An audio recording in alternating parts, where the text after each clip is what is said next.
Friends, welcome back to knowledge garden. આજના વિડીયોમાં Oldi goldy પેપરની અંદર આપણે 2022નો અને સ્ટાન્ડર્ડ મેથ્સનો પેપર રજૂ કર્યો છે. આ પેપર છે એ મેં સોલ્વ કરાવેલો નથી. આ પેપરની અંદર આ વિડીયોમાં સોલ્યુશન નથી, માત્ર ને માત્ર પેપર છે. શા માટે આવું કરવામાં આવ્યું છે?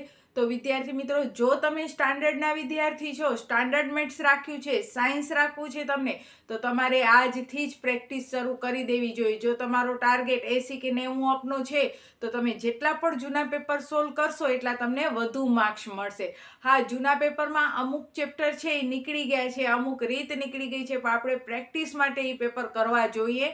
જેમ તમે તમારી સેલ્ફ પ્રેક્ટિસ કરશો, સેલ્ફ પરીક્ષા લેશો, સેલ્ફ એક્ઝામ લેશો, તો તમને ખબર પડશે કે ભાઈ તમને કેટલું આવડ્યું, ક્યાં કચાશ છે. પોતાની કચાશ જ્યાં સુધી નહીં ઓળખો ત્યાં સુધી તમે વધુ માર્ક્સ લઈ શકશો નહીં. સેલ્ફ પરીક્ષા લેવાના શું ફાયદા છે ને કેવી રીતે આપણે સેલ્ફ પરીક્ષા લેવાય? તો સૌથી પહેલાં તો તમે અલાર્મ છે એમાં 3 કલાકનો ટાઈમ સેટ કરો અને એ 3 કલાકમાં તમારું આ પેપર સોલ્વ થાય છે કે નહીં જુઓ. તમને જે પ્રશ્નો આવડે છે એ બધા પ્રશ્ન કરો. જુઓ કે વિભાગ બી છે તો એમાંથી 13માંથી 9 પ્રશ્ન તમને આવડવા જોઈએ, તો એ 9 પ્રશ્ન તમને આવડે છે. કયા ચેપ્ટરમાં તમને ઘણી બધી ભૂલો પડે છે, કઈ ટાઈપની તમારી ભૂલો પડે છે, કારણ કે તમે જ તમારી ભૂલો અત્યારે શોધશો તો બોર્ડની અંદર એ ભૂલ કરી શકશો નહીં. એટલે જેટલા તમે વધુ પેપર ગણશો તો દરેક પેપરની અંદર તમારી જે ભૂલો થાય છે એ સુધરતી હશે. પહેલો પેપર તમે કર્યો એમાં તમને ખબર પડી કે ભાઈ મેં અહીંયા ભૂલ કરી હતી, આને લીધે મારા અહીંયા કને આન્સર ના આવ્યો, માર્ક્સ જઈ શકે છે. તો બીજા પેપરમાં એ ભૂલ તમે નહીં કરો, બીજા પેપરમાં કરેલી ભૂલ ત્રીજા પેપરમાં નહીં કરો. તો આવી રીતે જેમ તમે વધુ પેપર કરશો તો બોર્ડની પરીક્ષા સુધી માનસિક રીતે પણ તમે પરીક્ષા આપવા માટે એકદમ તૈયાર થઈ જશો. તો સેલ્ફ પરીક્ષા આપવી ખૂબ જ જરૂરી છે. તો ચાલો, આજના ઓલ્ડી ગોલ્ડી પેપરની અંદર મેં તમને 2022નો એક નમૂનાનો પેપર આપેલો છે. આ નમૂનાનો પેપર છે એ તમારે જાતે સોલ્વ કરવાનો છે. હા, એમાં તમને જે ડાઉટ્સ હશે, જે દાખલા નહીં આવડતા હોય, તમને કોમેન્ટ્સમાં જણાવજો તો હું એનો આન્સર પણ જરૂર આપીશ. એના માટેનો એક સ્પેશિયલ વિડીયો પણ બનાવી દઈશ. પણ આજથી જ તમે તમારી જાતે પોતાની પરીક્ષા લેવાનો શરૂ કરી દો.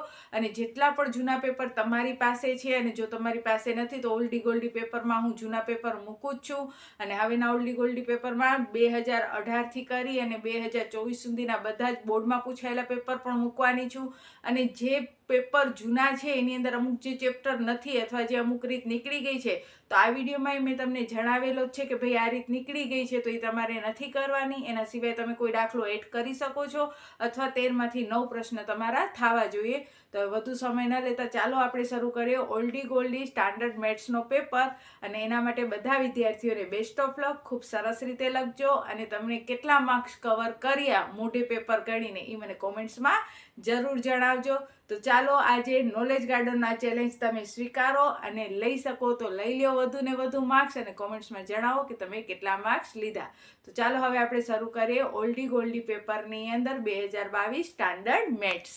સ્ટાન્ડર્ડનો છે પેપર જૂનો છે એટલે અમુક વસ્તુ એમાંથી નીકળી ગઈ હશે, પણ પેપર સ્ટાઇલ હમણાં મુજબ જ છે, જનરલ વિકલ્પ વાળી. તો સૌથી પહેલા તમે જુઓ વિભાગ એ. આ બધા જૂના પેપર છે એના તમે સ્ક્રીનશોટ પાડી અને સોલ્વ કરજો, જેથી તમને વધુ ફાયદો થાય. વધુ ને વધુ વિદ્યાર્થીઓને આ જૂના પેપર મળે એના માટે જ હું વિડીયોમાં જૂના પેપર રાખું છું, જેથી કરીને એ લોકોને પ્રેક્ટિસ માટે ઘણા બધા પેપર મળી રહે. તો જુઓ વિભાગ એ 24 માર્ક્સના હેતુલક્ષી હશે. એમાં જુઓ તો પેલી 2 તો સંભાવના છે, પછી ઘનફળ ક્ષેત્રફળ વાળો ચેપ્ટર છે 2, પછી વર્તુળવાળા ચેપ્ટર છે, પછી સાઇન કોસ, જે કોઈ નથી ગમતો, ત્રિકોણમિતિય ઉપયોગ, બહુ સરળ ચેપ્ટર છે. એ પણ યામ ભૂમિતિનો છે. તો આવી રીતે જુદી જુદા ચેપ્ટરના બધા આપેલા છે અહીંયા કને તમે જોશો તો. અને તમે આ બધે જે છે ફરીથી અહીંયાથી રિપીટ કરું છું એટલે તમે સ્ક્રીનશોટ પાડી શકો અને પછી આ બધા જ મોઢે કરો. એમાંથી જે ના આવડે એ તમે મને જાણ કરજો તો હું તમને એનો આન્સર આપીશ. તો જુઓ આ બધા ઓલ્ડી ગોલ્ડી પેપરમાં આ 2022નું છે પેપર. અને એની અંદર 24 વિકલ્પો આપેલા છે, એટલે કે હેતુલક્ષી આપેલા છે 24, ખરા ખોટા, જોડકા વગેરે. જરા કાચો આવ્યો છે પણ દેખાશે કે બિંદુ 2 અને 3 અને 4 અને 1 વચ્ચેનું અંતર શોધો. પછી tan વર્ગ થીટા માઇનસ sec વર્ગ થીટા બરાબર 1 સૂત્ર આપેલા છે. તો આવી રીતે 24 બરોબર. જો અહીંયા સાઈડમાં દેખાય છે 24 હેતુલક્ષી છે. પછી વિભાગ બી.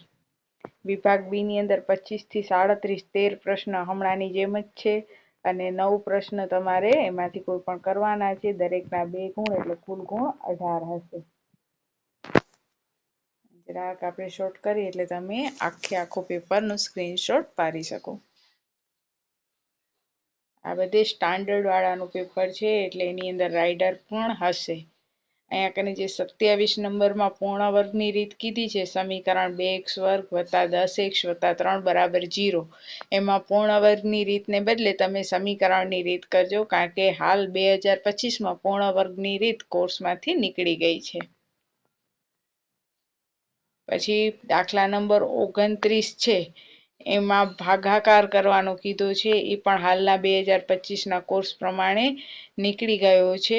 એટલે અહીંયા કને કોઈ અવયવનો દાખલો તમે કરી શકો છો. બાકીના બધા દાખલા એઝ યુઝ્યુઅલ આવે એવા જ છે. ઝડપથી તમે એનો સ્ક્રીનશોટ પાડી લેજો એટલે તમને પછી મોટી દાખલા કરવા હોય તો કામ આવે. પછી આવશે વિભાગ સી. વિભાગ સી ની અંદર તમે જોશો તો 38 નંબરથી શરૂ થાય છે અને 46 નંબર સુધી 9 પ્રશ્ન છે, પણ તમારે માત્ર 6 જ પ્રશ્ન કરવાના હશે એટલે 6 તેરી 18 માર્ક્સ હશે એના.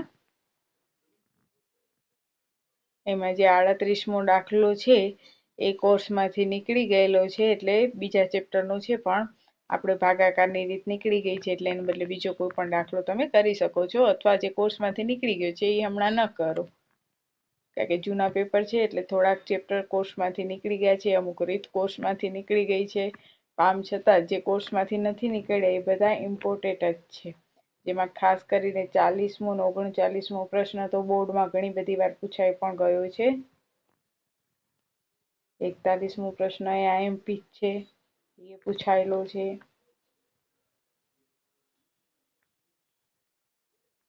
હવે જોઈએ આપણે વિભાગ ડી. વિભાગ ડી ની ઉપર હજી વિભાગ સી નો એક 46 નંબરનો દાખલો છે. આ બધેનો સ્ક્રીનશોટ પાડી લેજો જેથી કરીને તમને પછી મોટે દાખલા કરવા હોય તો તમે કરી શકો છો. પછી વિભાગ ડી 47 થી 54 કોઈ પણ 5 પ્રશ્નના ઉત્તર આપવાના છે, પણ અહીંયા કને જે પેલો છે 47મા નંબર ઉપર એ રચના છે અને 48મા નંબર ઉપર પણ રચના છે ને. એ રચના તમને હવેના કોર્સમાં નીકળી ગઈ છે, એને બદલે તમને આંકડાશાસ્ત્રના ખૂટતી આવૃત્તિના ને એવા દાખલા પૂછાશે.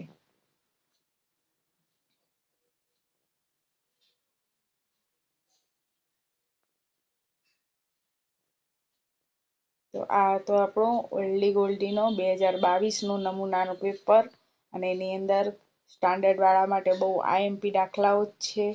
ગોતીને જ હું પેપર મોકલું છું કે જેની અંદર IMP હોય, ભલે થોડું ઘણું ફેરફાર હોય છે પણ ઓલ્ડ ઇઝ ગોલ્ડ કહેવાય. તો બસ આનો પર તમે હવે સ્ક્રીનશોટ પાડી લેજો. A, B, C અને D અને બને એટલા દાખલા મોઢે કરજો. જો એમાંથી કોઈ દાખલો ના આવડે તો એનો ક્રમ મને કોમેન્ટ્સમાં જણાવજો, તો તમને એનો પણ વિડીયો બનાવીને જરૂરથી મોકલીશ. બધે વિદ્યાર્થીને બેસ્ટ ઓફ લક તૈયારી કરવા માટે. બસ આજના ઓલ્ડી ગોલ્ડી વિડીયોમાં આટલું જ. ત્યાં સુધી બધાને જય હિન્દ, જય ભારત. સૌ ભણે, સૌ આગળ વધે.